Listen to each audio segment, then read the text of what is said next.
Beast plays GTA 5. In front of me is 3 random Minecraft players. In front of the 3 of you is a red button. When you press the red button, you're either going to get a challenge or win $100,000. Oh my god! What? Who wants to press the red button first? Ladies first, ladies first. You got a challenge. You cannot press the button again until you destroy every single block on this house. Have fun. Okay. Be strategic with your TNT, okay? Okay, I have 1,000 blocks? That's so much effort. Okay, I'm going. Find the diamond. Your challenge is you have a giant stone block. And inside's only 1 diamond. I got this.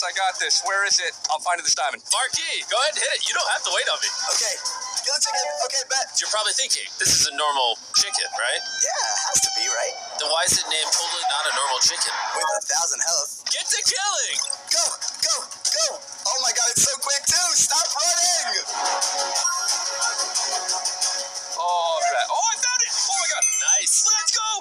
Whoa, Grady already finished his. That seems messed up. This is actually kind of a tough challenge. One of the other guys only had to kill a chicken. I hate this! I can't! So Grady, you can press the button again, or you can just wait for other people to press it. I'm pressing it. Reach the ground.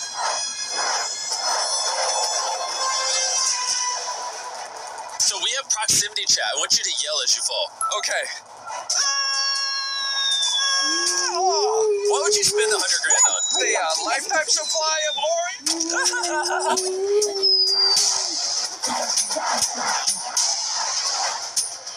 Grady fell from a high place. What is Grady doing? Oh my gosh, there's so much health left. This chicken needs to stop. I don't know if you know this, but we probably gave you a sword in a chest somewhere. What? You know, maybe right beside the car. Ooh, okay, thank you. Beautiful. Now I can enjoy my steak. Whoa, you're almost done. I'm almost done. Okay, gotta go. Yeah. How was blowing up the house? It was really fun. Let's see if dying 5 different ways is just as fun. I'm really good at dying in Minecraft. It's okay. I've never seen somebody so excited to just die. Can you punch me?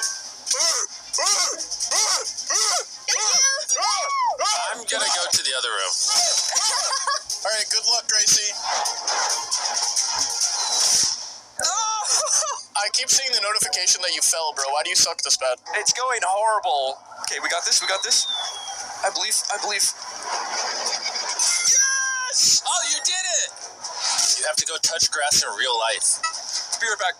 Take a picture. What are you doing now? I'm lowering my health so that it takes less time to die from fall damage. How many ways have you died? This is my last one. Like that. Go! I don't have patience. Oh, man, this is going to take forever. Okay, I'll give you a little pat on the back. No! All right, I'll see you later. Okay, I got grass. I touched grass. Oh, nice beard. Touch a cloud. Okay, I can do this. I've touched many clouds. Clouds are pretty high. I hope you know that. Just gonna get as many blocks of this as I can. Like, if I don't have enough, we're just screwed, I think. Anyways, how's beating up the chicken going? It's running around. I'm almost there. Just a few more hits. Oh, your chicken's running away. Yes! There we go. That took me forever. But maybe it might all be worth it, because this will probably be $100,000. Okay. Press the right button. Oh my god. Well, this might take some time. I will say it's one of the buttons in this room. Okay. Good luck. You're still trying to break this? Jimmy, I think she needs a pat on the back for motivation. Please, I'm almost there. No. What if I destroy this block? There's a second obsidian? I don't have the attention span for this. You want to give me a pickaxe? Yeah, I'll go get one. I'll be right back. 4 minutes. Oh, this one. Okay, halfway there. I think we have enough. To get there. Go. Yes. Go. This might be the $100,000 right here. Please. Solve the maze. Oh my god. You know what? Sometimes good things don't come easy. Grady, what does this remind you of? It reminds me of my childhood. You're telling me it doesn't remind you of Opera GX, the greatest browser on the planet? Unlike other boring web browsers, Opera GX offers tons of customization with GX Mods, a free one-click way to make browsing fun. They even made a mod specifically inspired by me. It has a live wallpaper that reacts to your mouse and evolves the background based on where you move it. Whoa, you're making progress, dude. What the heck? We're going, baby. And Opera GX makes it incredibly easy to import all your settings from your current browser. There's no reason to not switch. Simply go to this URL right here or click the one in the description and install the Opera GX browser right now. There's even the 12 latest MrBeast gaming videos at the top, so you never miss one of our newest uploads. What? Well, not only that, Grady, since you're doing the challenge during the ad read, Opera GX wanted me to give you a fire gaming laptop. Opera GX, I love you. Once you finish the maze, I mean, technically someone can win the 100 grand while you're doing it. Please, don't do me dirty. Thanks to our sponsor, Opera GX.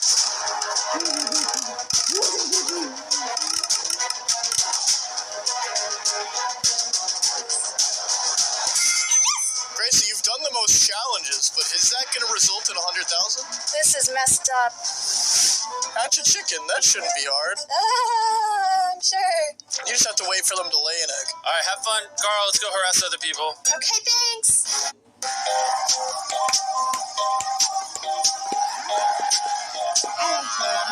I was hoping it doesn't poop.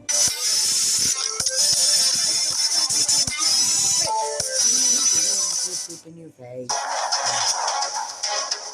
Oh my god, you're so close. Dude, this maze sucks, dude. You got this. Let's go! Wait, this could be it. This is the one. Sunken treasure. I think maybe I just need to swim down. I think that's what it is. Oh my god, what is this? Bro, just find the sunken treasure. There's no way. I need to find this, like, now. Don't forget, only 100 grand's on the line. Jimmy's not helping. And I'm done with the walls. Now I gotta run around and do the same thing. Honestly, you should probably just quit. Is 100 grand really worth all this trouble? Yes, it is. Yes. And you've pressed over 1,000 buttons, just so you know. Feels great. I'm gonna be here for ages. You suck at this. This is taking so long. What if the first one lays an egg and it's no chicken? I have a 12.5% chance. That's bad. I know. But I just don't know. What are you looking for? Some buried treasure. Wait, I see a chest. Oh, what the? I can't believe I missed that. Get the creeper across? Son of a bee sting. Okay, I gotta get the creeper across. What's this button do? Oh, hey, buddy. We probably have to, like, let it fusionate. Oh, boy. I'm just gonna come visit. That's it. We're just going on a little walk. Just a little walk together. Grady, what are you doing? Well, trying to get a creeper across here. How's it going for you? I'm waiting for... What is this? Go lay your eggs. I can't lay eggs. Have none of the eggs hatched as chicken? Oh, egg. You are good luck. You should stay here. You should stay here. Oh, there you go. Was it your first egg? It was one. It was the first one. So, this has nothing to do with you, but buttons surrounded by obsidian. Wow. Good luck. Thank you. This is it, though. This is the run. No. Oh, you're good. We're good. Oh, that was close. Do you have more pressure when I'm here? A little bit. Oh, please. Oh, you're almost done. Timothy, don't do it. Come here, buddy. That's it. Let's go. Grady, I surrounded it in obsidian so you guys could, catch up with each other. Hey, Grady. Hey, Gracie. Marky, there's a party at the button. Hurry up. Okay. Come on. Oh my god. Okay, I gotta go. So, I will be honest, we are over halfway done. Let's go. What do you? I actually end up winning the 100 grand with this next set of presses. Oh, my gosh. This is nerve-wracking. Who's gonna press it next? Got it. Do I press it? Yeah. Find the blue flower. Have fun. I hate everything about... Oh, my God. Oh, no. That looks like a man that didn't want 100 G's. Oh, what is this place? Where's the blue flower, man? Oh my god, this is tough. The next button press would be the 100 grand. Ride the roller coaster. Oh, no. This is like the slowest roller coaster of all time. Do you have anything that would speed up this process? No. All right, good luck. This is the worst. Now, Marky, you don't have to press it. You can just wait. I'm gonna send it. I'm just go with it. Find Nemo. Nemo. Nemo, I will find you. We do a little bit of fishing. Do you know the odds of catching Nemo? Is it like 10% or something? You're close. It's 2%. What? Okay, I got this. Dude, I have to focus so hard to even just see anything at all. Do your eyes not work? Not right now, apparently. Like, I could have already seen it, and then, like, now... Yeah, but the point of this one is to waste your time while someone wins $100,000. How could you? Oh, the blue flower! Later. Man, this sucks. You know, all of my challenges have been patience, like testing, and I have a really short attention span. Well, you're almost halfway there. It's better than a third of the way. Nemo? No, a bone. Okay. Well, it didn't look like Nemo at all, I'm gonna be honest. You think I can catch the Nemo before? Yes! This could be it, Marky. You could be 100,000 there. Okay. No! What is my luck today? Come on. Wait, what is this puzzle? Oh my god. No way. Wait, I can break them. I need to find my corners. I should probably place them first. Oh, no!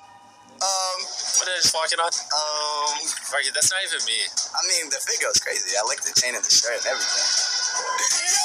Yes! Marky, you've been given some of the most difficult challenges. I'll give you an insight. It's not the next button press. I could trust you because you did give me a sword on the chicken challenge.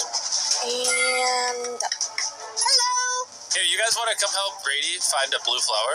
Yeah. Yeah, let's see what he's up to. Hey, Grady. Oh my god, Grace's all the way up there. Hey, guys. How's the blue flower searching going? Now that you guys are here, it feels good, man. It feels really good. He might not finish this challenge before you guys win. Grady, you've walked past it like 30 times. You're lying. There's no way. Wait. I'm so bad. And now we all three meet again. We're getting scarily close to the end. Be very, very careful. I'm just gonna send it. Put 3 shirts on. I won't be able to hear you for a second, so... You got shirts to put on, man. All right, Marky or Gracie? 100 jumping jacks? All right. Marky, do you think this X Press is 100 G's? I think it's an IRL challenge. Raise the flag? I don't have to do jumping jacks or put any shirts on. I'm good. Here's my strategy for this one. I'm going to try to pearl onto the walls, and then from the walls, I'm going to pull on the platforms. Oh, no, I should have thrown it higher. X marks the spot. If I was an X that marked the spot, where would I be? 1, 2, 3. I love how she's doing it right by the button, too, so we have to hear her. 8, 9, 100. I was not prepared. You had to try to get to the lever. That sounds like a hard challenge. Have fun. We brute force it. This is hilarious. This is on purpose. Totally. Ooh, we're making progress. Just finish this out. You're almost done. Please, where is this thing? Oh, I have a freaking treasure map. Oh my gosh. 2 palm trees with the rock and a small one. It's like right here somewhere. There it is. Let's go. I really want that $100,000. Grady, the $100,000 decision is coming up. Do you press it now, or do you wait till after someone presses it? Oh my gosh. Oh. Or never press the button again. You're going to watch this video, Grady, and if you don't win 100 G's, you're going to be like, dang, I didn't win 100 G's. Here's been my strat the whole time. I've hit the button first, because you know what? Somebody has to take initiative, and is it going to be me? Okay, we're almost there. I got a method. Okay, this is looking good. There's nothing I can't do. I'm going to do it. Oh my god! No, it's so close! Oh my god! You just won $100,000. I almost convinced you to skip it, too. You almost did. Oh my god, dude. And Gracie, Marky, don't worry, we're going to give each of you $10,000 as well. What? Goodbye.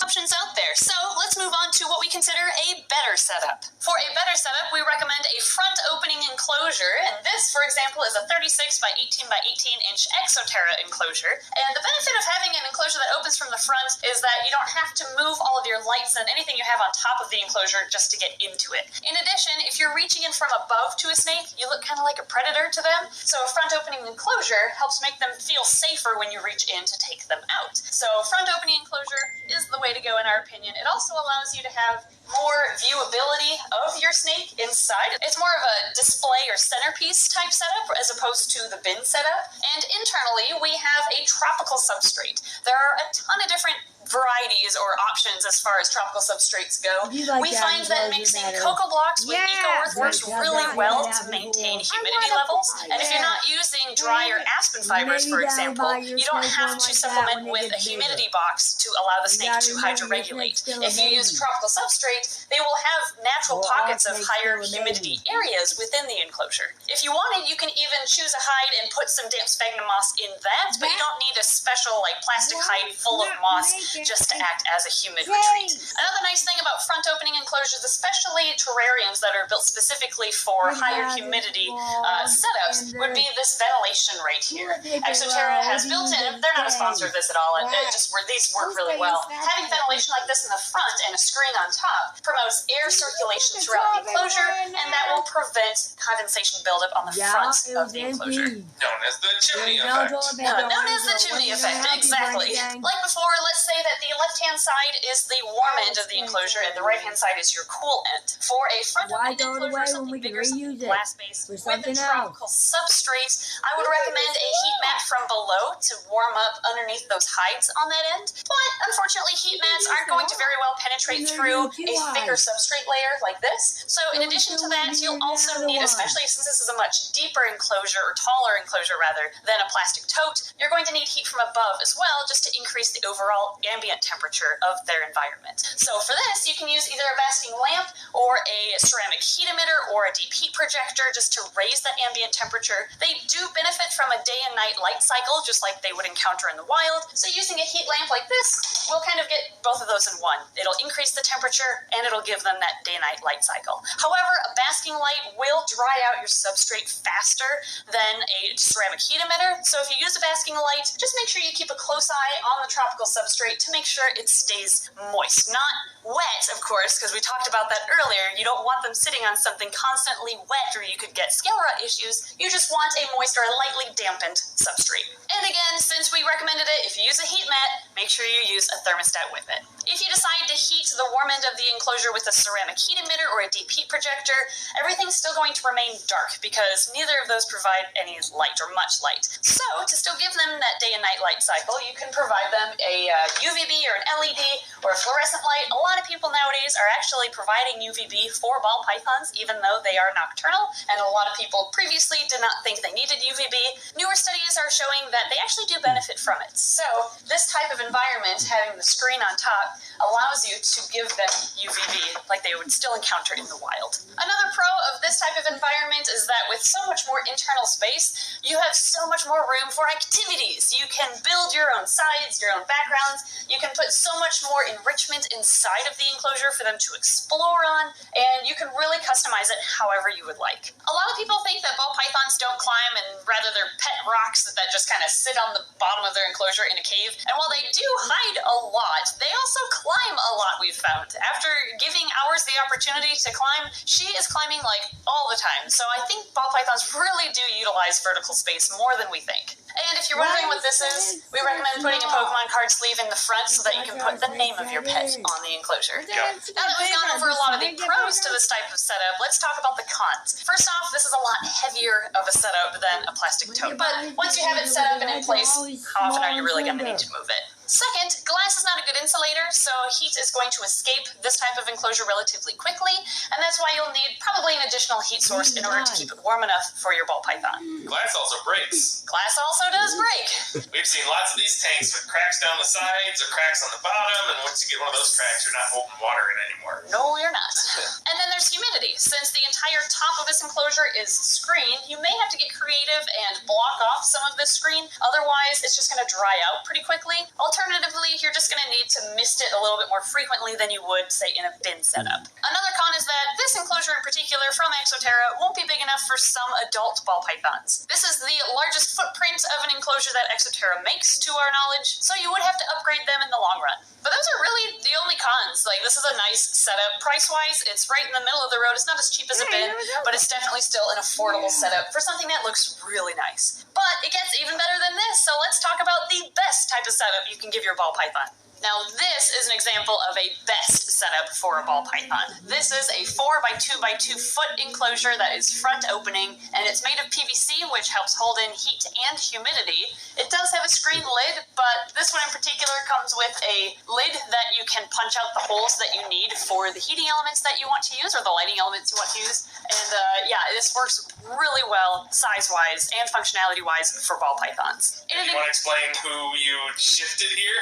Yeah, since this little guy would get dwarfed in this big of an enclosure, we actually put in our newest ball python who's in the tube right now. He's a banana morph that was sent to us by a fan, and he's actually going to live in our zoo after this video. Inside, we've got a fully bioactive enclosure. There are some fake plants while we wait for these smaller live plants to grow and really establish themselves in the enclosure, but we have live plants. There's springtails and isopods in here. For substrate, we just used actually a couple bags of the BioDude's Terra Firma. It works great as a bioactive substrate, especially if you want to do a bioactive enclosure but without the drainage layer. We have leaf litter in here to help hold in the moisture into that substrate and promote healthy plant growth. And we have lighting-wise or heat-wise a basking light from above. We don't have a heat mat on this one. In this enclosure, I mean, for something big like this, you could hook up a heat mat if you wanted, but again, since it would be tough for heat to penetrate through, in this case 4 inches of bioactive substrate, you're really going to need that overhead warmth in order to heat the entire enclosure. You can also add UVB into this style of enclosure, just like you could with the better ball python enclosure build. This enclosure in particular has a wider screen mesh on top so that it allows more UVB to penetrate through that screen, as opposed to some of the finer screen used on the top of like the Exoterra enclosures. In this style of enclosure, you again have more vertical space to play around with, and you can put in cork bark and vines and branches and driftwood for your ball python to climb on. And overall, you have just a lot more room for flexibility and creativity to build a truly beautiful centerpiece for your enclosure. Look at you! He's so cute! Oh my goodness! That's like What in the world? I really like this habitat.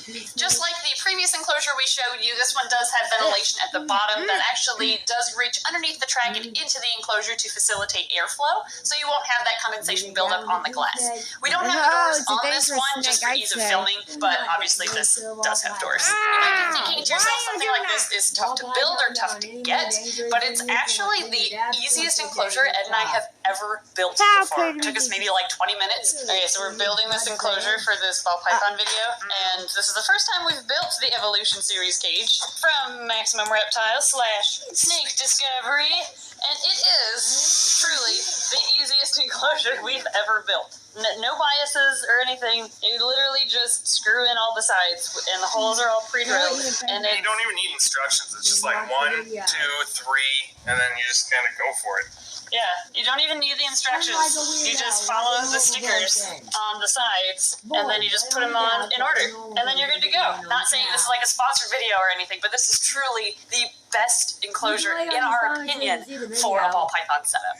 What you doing now? Sealing the bottom so it's watertight.